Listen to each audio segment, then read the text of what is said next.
at the entrance to a church. This is very important. You will see this a lot, particularly in cities.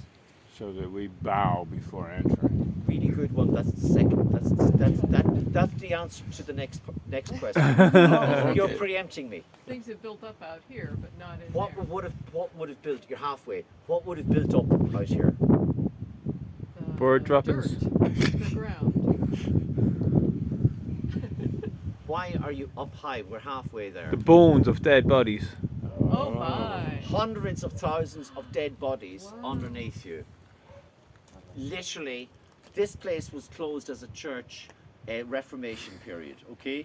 Since then, the Irish, it's illegal. It was illegal under penal law for the Irish to be buried in consecrated ground.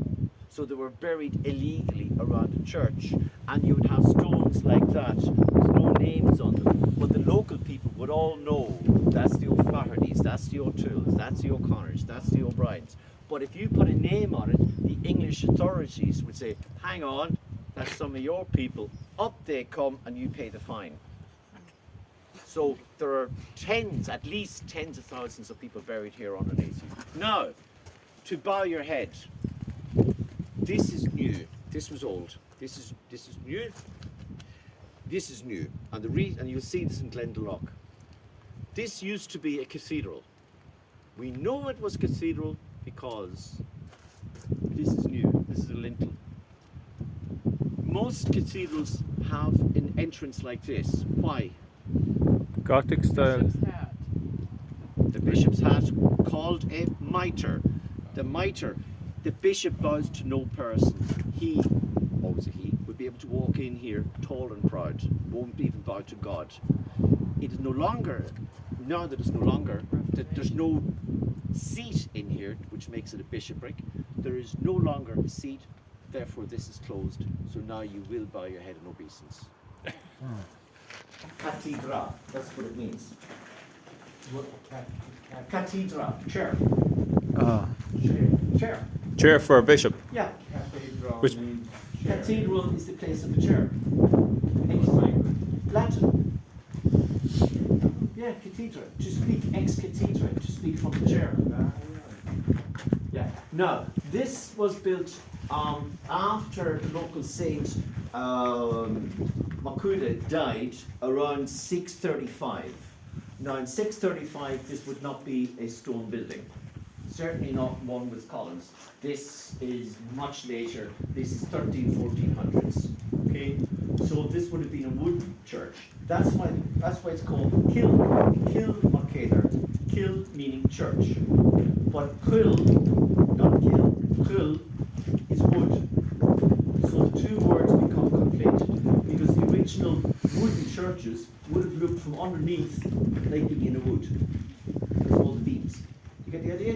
Oh. So kill become conflated into two. But generally speaking, if it's kill and somebody's first name, it's a church. If it's kill and his family name, it's a wood.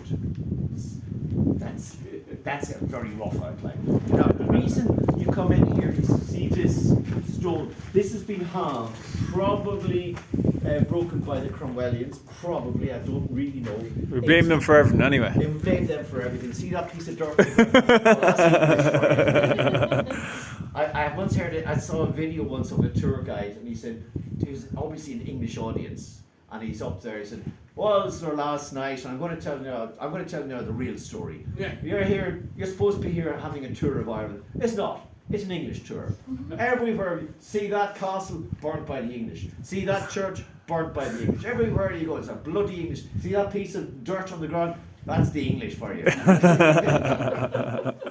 I wouldn't try that in front of a bunch of English people. He could get away with it, but I wouldn't. Anyway, once again, you've got here a Coptic cross. More importantly, it has the, this is what we call an Ogham stone. There's one outside that's better. This has got Latin script. It's got Latin, and the students learned to read Ogham on this. This is our Rosetta Stone. The fact that it's here exposed is a disgrace. Don't even start me. This should be. They should do the exact same thing as they did in Clonmacnoise. Make a copy of this, put the copy here, and take that into the museum, and nobody knows. see this work here? These stones have been done by people who have come here from Alsace-Lorraine, German, French border. They would specialise. One guy, this was his life's work, doing these stones, nothing else. And they would come here, and this would be then on their CV to say they've come all the way to the southwest of Ireland to work on these stones. So these are still here because they're protected so much. This is an extension that was done later on. This is a later stone building, but this would have been the original stone here. These blind windows, these were referred to as blind windows. These would all have been plastered and frescoed. While the plaster is still wet, you do your drawings, you do your paintings, so that the paint seeps in, so it doesn't flake off. They didn't have modern glue sides and stuff you would use in this day and age. So fresco, that's what's meant by fresco. While the plaster is fresh, you do your paintings, it's absorbed, lasts longer. Obviously, Siegfried Penny, or Siegfried Penny, came in 998. So before that, when we talk about payment, we're talking about so many sheep, so many cattle, barter system. so many loaves of bread to feed the people who were working on this place. That's when we talk about paying people, we're talking pay in kind. Be big in modern terms, benefit in kind. You know, when you're doing in your tax report and you get a car from the boss, a thick benefit in kind, sheep, cattle, bread.